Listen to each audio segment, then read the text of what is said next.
Welcome to Journey to Esquire, the podcast. I'm Jocelyn Hardrick, founder and president of Diversity Access Pipeline, Inc., the company behind this podcast and other great programs, like Journey to Esquire Scholarship and Leadership Program, which provides $2,000 cash scholarships to third-year law students and internships to second-year law students, along with leadership training and mentors. And Journey to Esquire, the blog, which provides insightful articles to help navigate you through law school and beyond. Find out more on our website, www.journeytoesquire.com.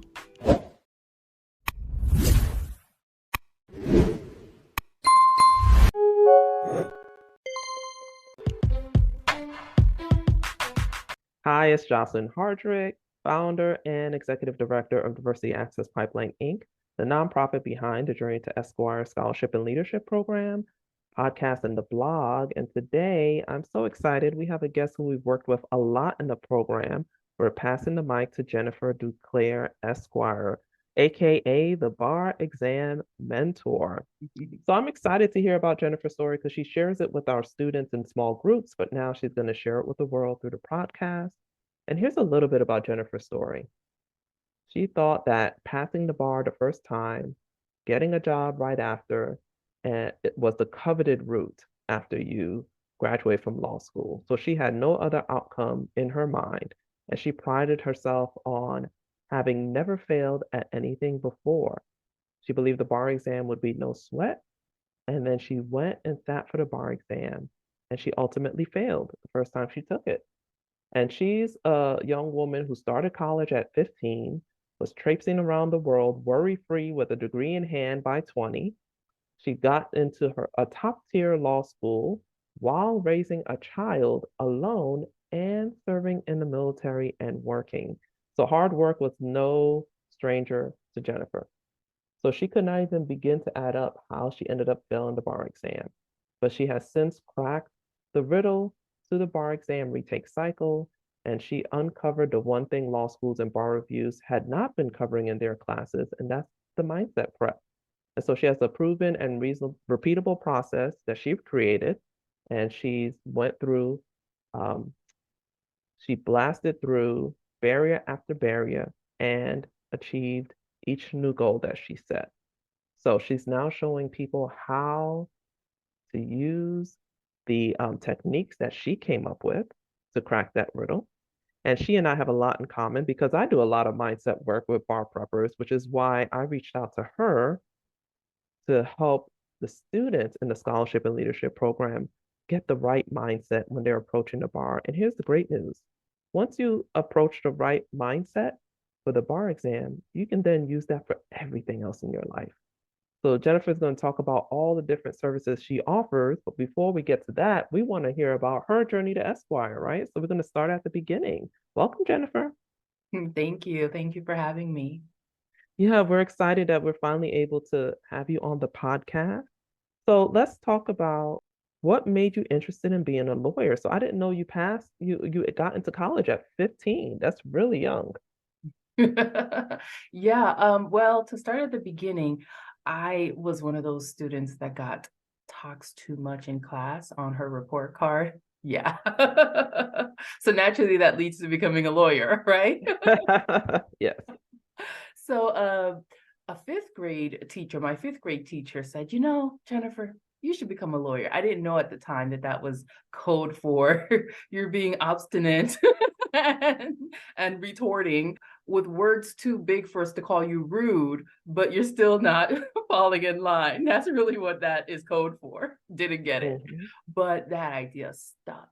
And I remember kind of floating that idea with my parents. And for a lot of the world, being a lawyer comes with, you've heard the lawyer jokes and all that. So it wasn't the most supported. It was like, oh, just go be a doctor instead. You've got so much potential, right? But and I did the thing. I walked the path. I did the grades, and I realized very early in life that I didn't like school.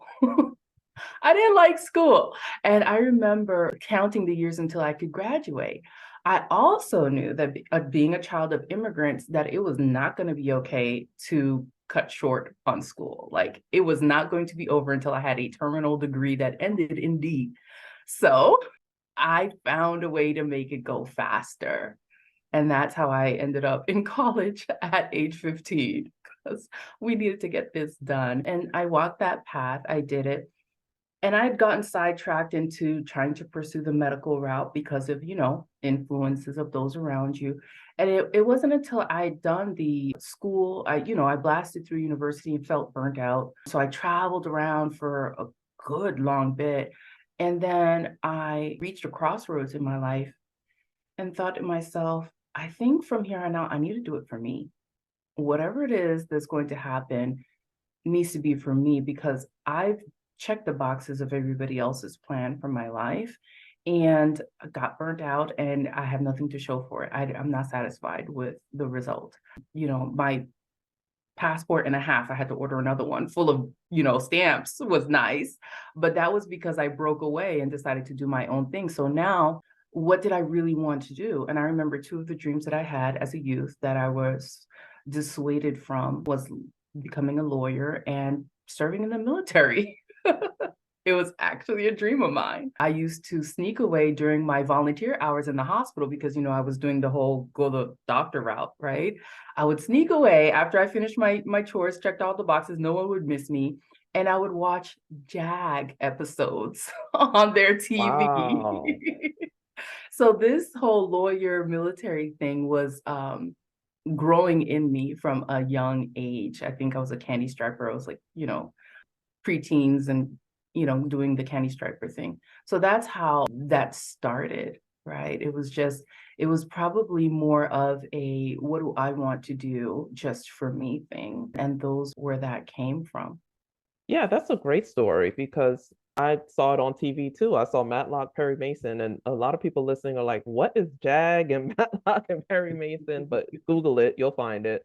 But these were old lawyer shows, and Mhm, it really inspired a lot of people. So I'm glad that your message was, I'm gonna check the boxes for my parents because they made sacrifices because my parents are immigrants too. So the education thing is big here because it's free in the United States and it's not in most parts of the world, mhm, but you found your way back to your childhood dreams. So mhm, describe your law school application process. So now you're finally settling in, done with your traveling and got your passport nicely worn out. How mhm. did you actually start the process of applying? Because of the way that my early life went, I really didn't know too much about rejection or failure or not getting what you set out to get. So I literally combed through the list of schools based on what I needed to accommodate my life. By that time, I had a very young child. And I thought, okay, I need to stay in state for tuition purposes. So it got to be a very short list really early on. Unfortunately, at that time, I never considered things like scholarships, which now is huge, but I always felt like it was out of reach for me in that day and age. There weren't a lot of people who looked like me talking about scholarships available to me. So I didn't even consider that route in my application processes, but I drilled down to two schools that I would feel comfortable applying to. One was a brand new school that had just opened up in Florida where I'm located and still am. And the other one had been in the top 40 for years now. And I didn't apply to any other schools. And in fact, I toured the two schools.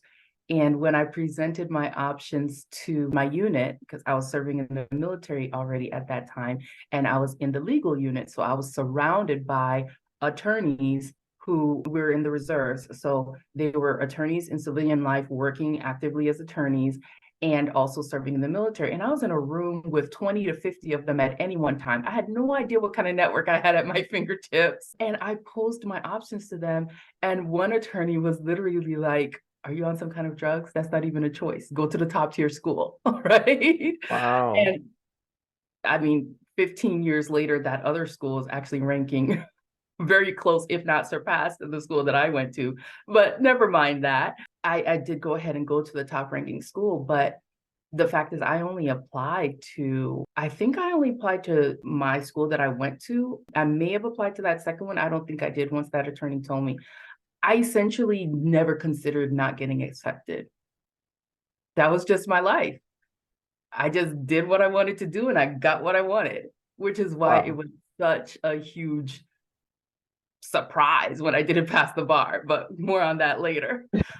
I only applied to the school I wanted to go ever, right? Even college, I was accepted before I applied because I visited the dean of admissions and I was having a conversation with them. And I told them about, will you accept my credits that I already earned? And they were like, sure, how many credits? I was like, I already had an associate degree and I wasn't 17 yet. And so they were like, you're accepted. Here's your acceptance packet. That was undergrad.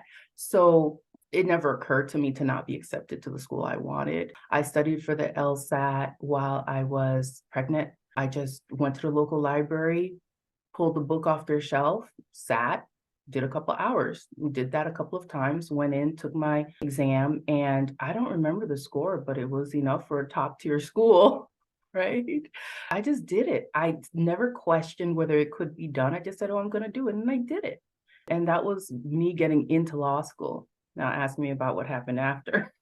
Yeah, that's what I was gonna say. So the next question is, did you enjoy it once you got in? Yeah. So even though I was at that time still 20, 22, 23, I did not fit in with everyone else.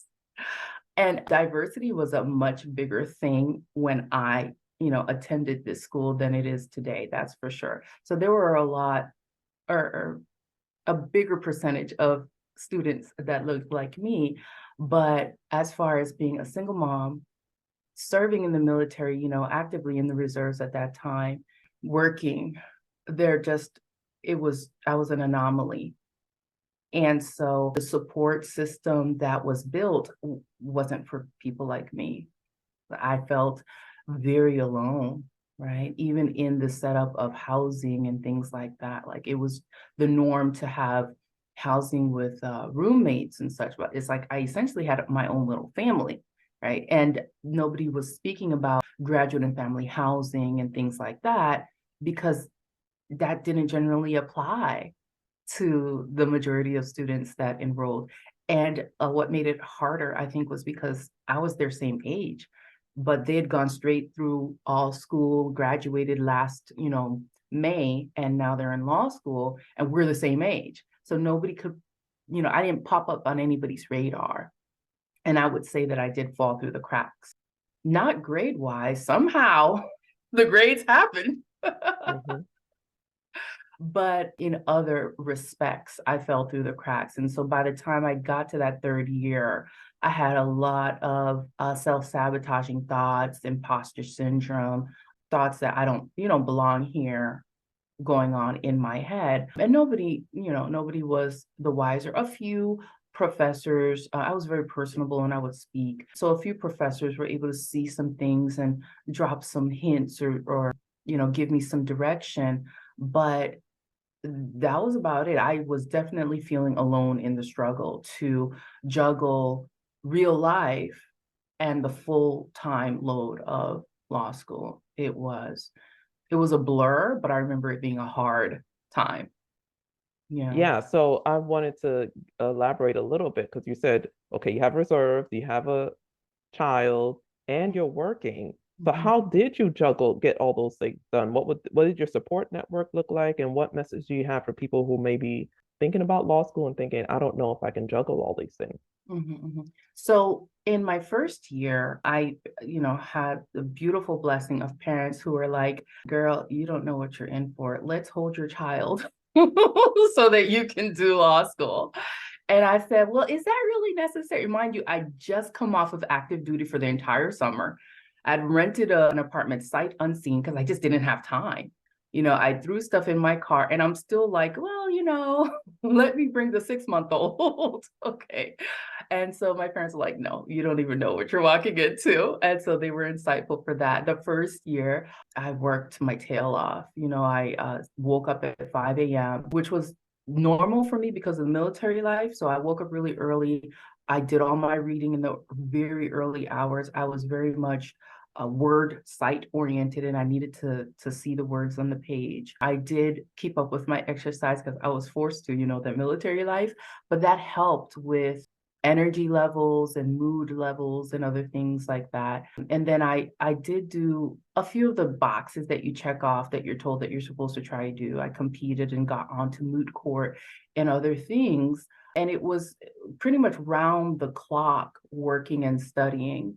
And at that time, I was not raising my little boy at that time. I very much depended on the help of my parents. Now, second year, I personally was like, okay, enough of that. I'm raising my child now. And I really didn't know what I was getting into. And law school quickly took a lower rank on the priority list. But thankfully, that first year had been kind of taken care of. And I believe it's still the same today, that the first year GPA is really going to be your foundation. So if anything, I would advise a law school student who's starting out to front load the support as much as they can, figure it out for first year, and then kind of let second and third year be and then I'll figure out that one later. I'll cross those bridges when I get there. Some people, ramp up their support as they find out how hard it will be. I say overachieve in the support department, and it's better to have more that you don't need than to be left lacking. So second and third year, I did what I needed to go through, but law school definitely was downgraded on the list of priorities. When another little human is there and keeping the bills paid are there, it's a different story at that point. But I did create a good foundation with the first year, so that saved me. Yeah, that's great advice because for some people they can get support in certain parts and certain times, and so you really have to be strategic. Mhm. So now you survived law school, right? Did you start looking for a job before the bar exam or after, or was the military where you were going to go? Talk to us about like your third year and you're trying to prepare for the bar exam. Well, let me be honest, because I don't think that a lot of people discuss this out loud, but in my mentoring of bar exam takers going in for the first time or retaking it, there's this phenomena similar to senioritis, but slightly different, that occurs during 3L year. And I don't know if, you listening have started to feel it, but it's this almost fear of the end, fear of adulting, this, oh, I haven't done enough, and maybe I'll go do an LLM now, and like all of these conflicting thoughts that source back to fears that keep a person from even beginning to seriously look for that job. Now, OCI didn't work for me. The on-campus interview process, I attended, I was highly intimidated because it was everybody at the tops of their classes, and I just didn't feel like I fit in. And I interviewed, but I just thought, okay, this is a beating to my self-esteem, right? And so I opted out of those. And I was busy with the military every summer. That's how the reserves kind of works. So I didn't have that chance to say I'm going to go looking for jobs. Now, remember, I did have this network of attorneys at my fingertip that I could have tapped into but my mind wasn't there. I was so trying to just wrap my head around, do I even belong here? That I wasn't moving forward on any of those steps. I knew I didn't have to default to, let's say, a public service job. A lot of people will do that, and there's a lot of good in doing that because it eases you in. The stakes are a little bit lower as far as your self-esteem is concerned, and you get the training and the experience, and you can possibly build yourself up until you decide you want something different or higher pay, if that's a decision that you make. But I didn't want to, let's say, default to that. I said, well, if I'm going to go public service, I'll just go full-time Army. But apparently I wasn't ready for that either, because by the time I graduated finally and thought about taking the bar, the rest of my cohorts had already gone past. I delayed till the February, and it didn't go well. It didn't go well at all. And I didn't know that it wasn't going to go well, right? So I was working in a fellowship. I was, getting some experience, but my mind wasn't there. And this is all looking back. I thought I was doing the thing. But looking back, because of the imposter syndrome, because of the lack of network, or maybe the lack of me knowing how to use that network. Mind you, most of my network in the military were male, so it is a difference, right? But because of just the lack of mental preparedness, and I was the first in my immediate family to do something like law school, right? And there was just so much newness and no direction that even though I was going through the motions, mentally and emotionally not prepared. So I could have probably gotten a job out of law school. It probably would have demolished any strip of self-esteem and confidence that I had left, honestly, because I just wasn't ready for that level of responsibility at that time. And I didn't even know it. So honestly, looking back, failing the bar exam was a blessing, because if I had coasted through and gotten into that first job, I would have been emotionally beaten out of the practice of law, honestly. Right. Wow. Mhm.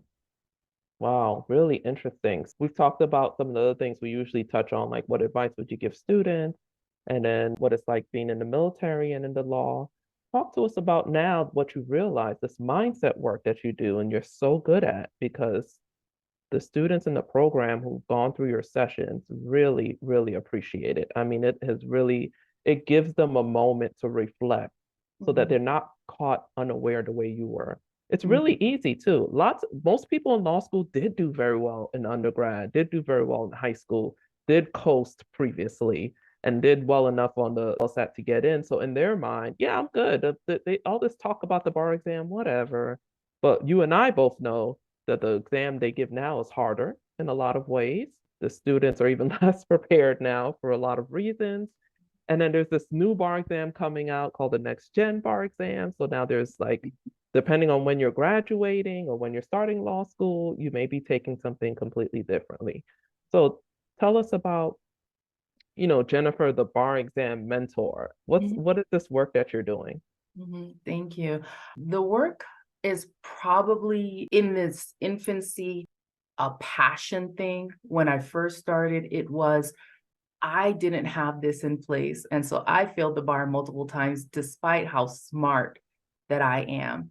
And it wasn't until some obscure corner of the world, I was distracting myself from bar study and ran into this thing called mindset, and they didn't call it that, but that's, what I call it as I do it with bar exam takers. And I brought that aspect into my preparation. And I looked at what are the mental and emotional reasons why I didn't pass the bar exam, because I know I'm smart enough. And when I looked at that side, I saw, wow, no wonder. It made complete sense at that point. And that by itself was a relief, knowing that there was a name for what I was experiencing, that there was a plausible explanation for what I was experiencing. Because if you know what the problem is, you're halfway to the solution. So after going through that myself, and then I started my first job. It was actually a pretty nice one once I got into the practice of law, but all the mindset stuff followed me into that job, and the lack of confidence, etc.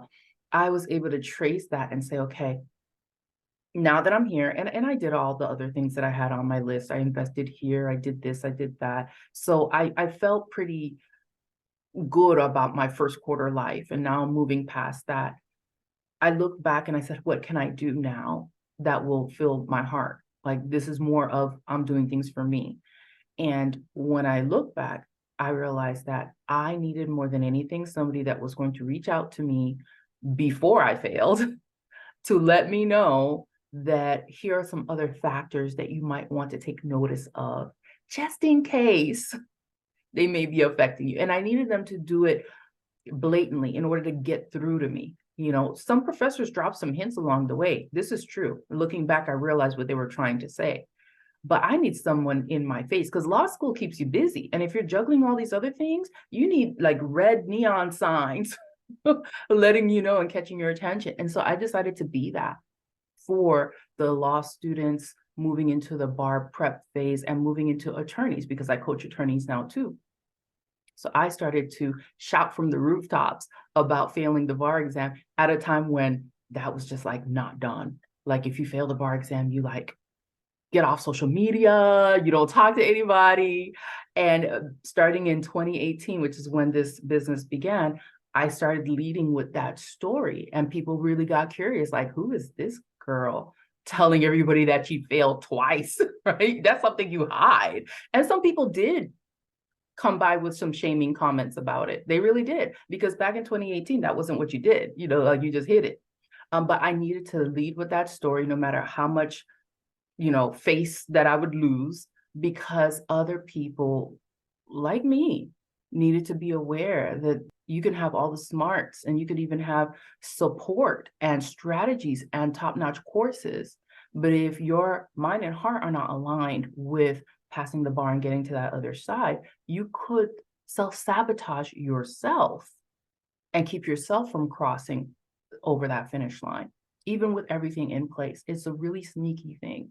So today, when I help bar takers, the most amazing things come up for why they are self-sabotaging.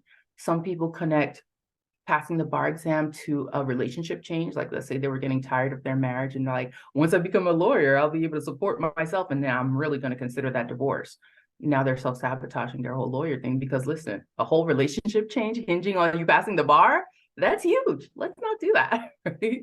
Then we have others who they know that if they become an attorney, their life is going to look a lot bleaker than it already does. They don't have very great prospects for what work-life balance might look like. And they don't know that there's help on that other side. That's why I do attorney life coaching too, because if you can balance it all, you can have an attorney work-life harmony. Let's say balance is not a big harmony, right? But if they don't know that, a lot of people pump their brakes, slow down, because they don't like the prospect of what it'll take away from their current family, or whether they'll even have a life so that they could date and meet someone and start a family, things like that. And those are all things that fall way outside of academic considerations. You're not going to get a tutor that is able to pinpoint your fears and why you're not passing, and why you might be stopping yourself from not passing. And it could be something as small as, like, what my thing was. I was afraid, like I had this vision flash in my head when this coach asked me this question: why don't you want to pass the bar? I'm like, of course I want to pass the bar. Well, let's just play devil's advocate. Why don't you want to pass the bar? And so I respected her. I said, okay, let me give this question some airtime. And I had a flash in my head of me in court, standing, addressing the judge, and others laughing at me.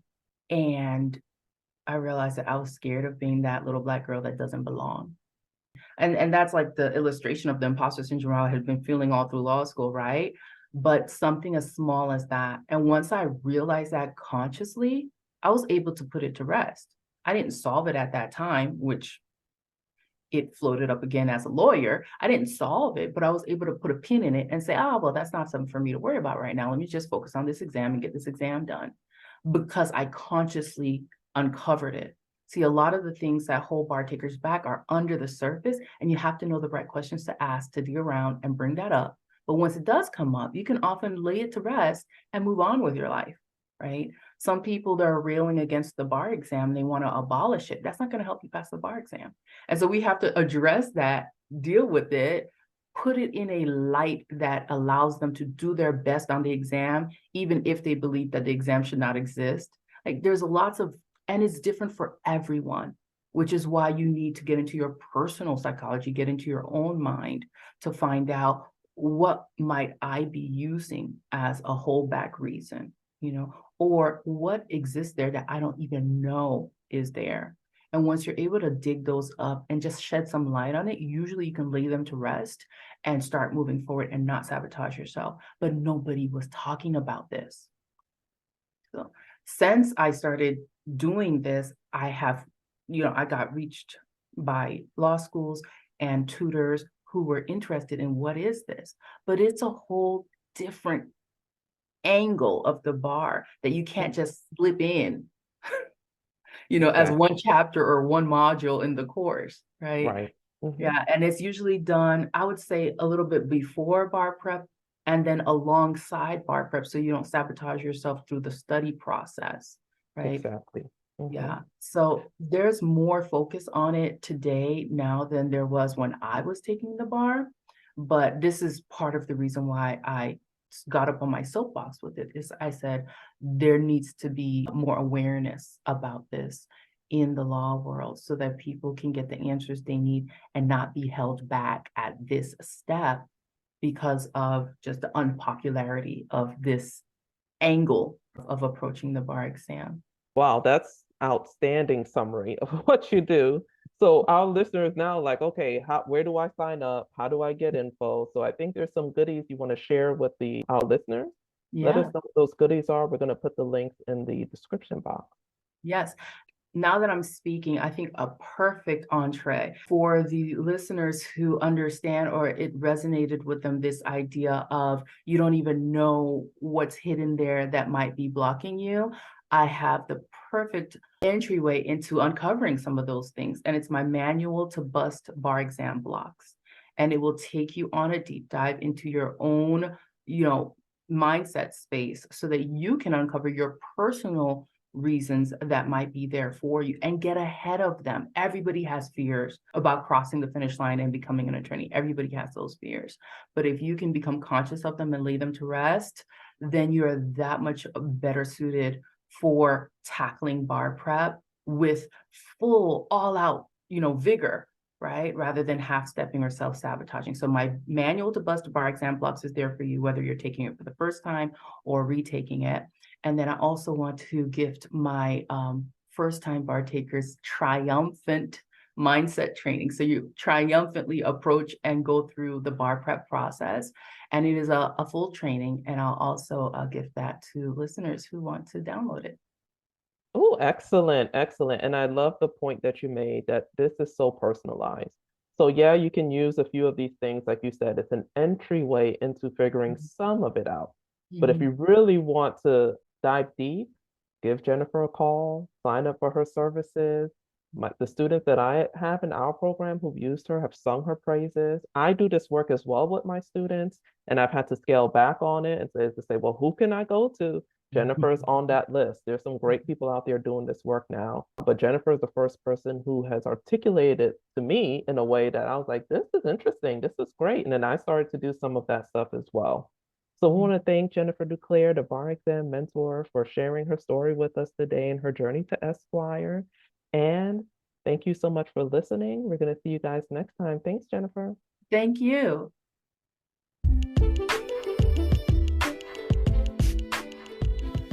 Thanks for tuning in to another great episode of Journey to Esquire, the podcast. Support, share, subscribe. And for more, visit www.journeytoesquire.com.